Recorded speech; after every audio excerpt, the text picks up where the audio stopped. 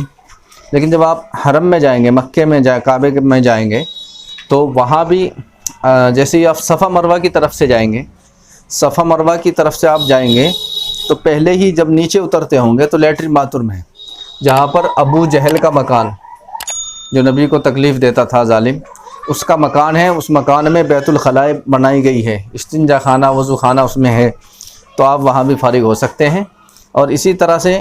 حرم کے اندر بھی بنائی گئے ہیں، جو وہاں صفائی کرنے والے لڑکے پھرتے رہتے ہیں جن کی ڈریس ہری نیلی ہوتی ہے، آپ ان سے معلوم کر لیں تو وہ آپ کو اچھی طرح سے سمجھا دیں گے۔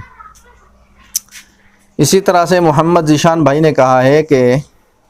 کور نمبر ہمارا یہ ہے، فلائٹ 21 مئی کو ہو گئی ہے اور دوسرا جو کور نمبر ہے اس کی نہیں ہوئی ہے کیونکہ اس میں کرونا کی ایک ڈوز چڑھی ہوئی تھی، اب ہم نے دوسری ڈوز اپلوڈ کر دی ہے۔ بھائی یہ آپ نے بہت بڑی غلطی کی ہے، آپ نے جو ہے پہلے سے ہم بار بار بتا رہے ہیں کہ دونوں ڈوز لگوا لیں، اس کے بغیر ویزا نہیں لگے گا۔ کچھ لوگوں کا بھی ویزا کینسل ہوا، تقریباً 1100 لوگوں کا، پرسوں ترسوں میں نے ویڈیو ڈالی تھی، تو بہرحال آپ نے اپلوڈ کر دیا، تو انشاءاللہ امید یہ ہے کہ آپ کی فلائٹ ہو جائے گی، لیکن ابھی وقت لگے گا کیونکہ آپ نے ابھی اپلوڈ کیا ہے، تو انشاءاللہ ہو جائے گی آپ کی فلائٹ، کچھ انتظار کریں۔ اسی طرح سے شیخ ریاض احمد بھائی نے پوچھا ہے کہ بھائی چند لوگ کہہ رہے ہیں کہ حج کمیٹی کی طرف سے 1500 ریال ملیں گے، کیا یہ سچ ہے؟ نہیں بھائی، حج کمیٹی کی طرف سے 1 ریال بھی نہیں ملنے والا ہے۔ ساحل جان بھائی نے پوچھا ہے کہ احرام کی حالت میں حیض آ جائے تو کیا سینیٹری پیڈ لگا سکتی ہیں؟ اگرچہ پیڈ خوشبو والا ہو، نہیں خوشبو والا پیڈ نہیں لگا سکتی، ویسے پیڈ لگا سکتی ہے لیکن اگر اس کے اندر خوشبو ہے تو خوشبو والا نہیں لگا سکتی، آپ کو دم پڑ جائے گا۔ اسی طرح سے ایک بہن نے پوچھا ہے کہ میں رامپور یوپی سے ہوں، میرا ٹکٹ نہیں آیا ہے، کب مل جائے؟ دیکھیے یہ اس طرح سے کیسے پتہ چلے گا آپ کا ٹکٹ نہیں آیا؟ آپ اپنا کور نمبر ڈالیں تاکہ ہم چیک کر کے بتا سکیں کہ کیا۔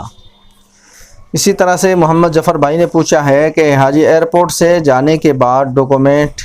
کی کارروائی ہوگی کیا؟ ایئرپورٹ میں جب آپ جائیں گے تو آپ کے پاس جو ویزا پاسپورٹ جو بھی آپ ڈاکومنٹ لے رکھیں گے انہیں جو ہے چیک کیا جائے گا، اسکین کیا جائے گا، آپ کا فوٹو لیا جائے گا، فنگر لیے جائیں گے،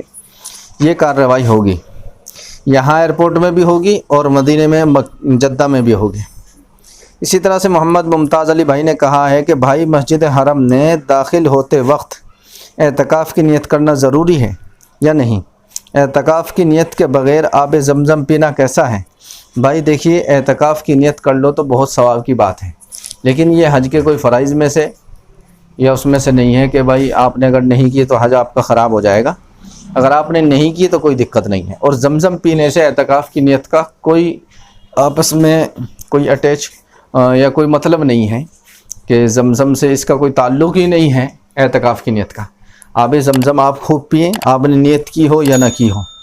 کوئی دقت نہیں ہے۔ اسی طرح سے احمد رضا بھائی نے پوچھا ہے کہ کیا ہم آن لائن رپورٹنگ کر سکتے ہیں؟ آگرہ ایسا ہو جاتا ہے تو 6/6/2023 کے بدلے 7/6/2023 کو کولکتہ حج ہاؤس پہنچتے ہیں۔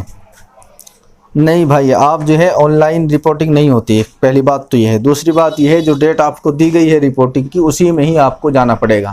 آپ خود نہیں جا سکتے تو کسی اور کو بھیج دیں، انشاءاللہ اسے بھی ٹکٹ ویزا مل جائے گا۔ اسی طرح سے نصر اللہ بھائی نے پوچھا ہے کہ حاجی صاحب میرا سوٹ کا جو ہے 5 سے 6 فٹ لمبا ہے، کیا چلے گا؟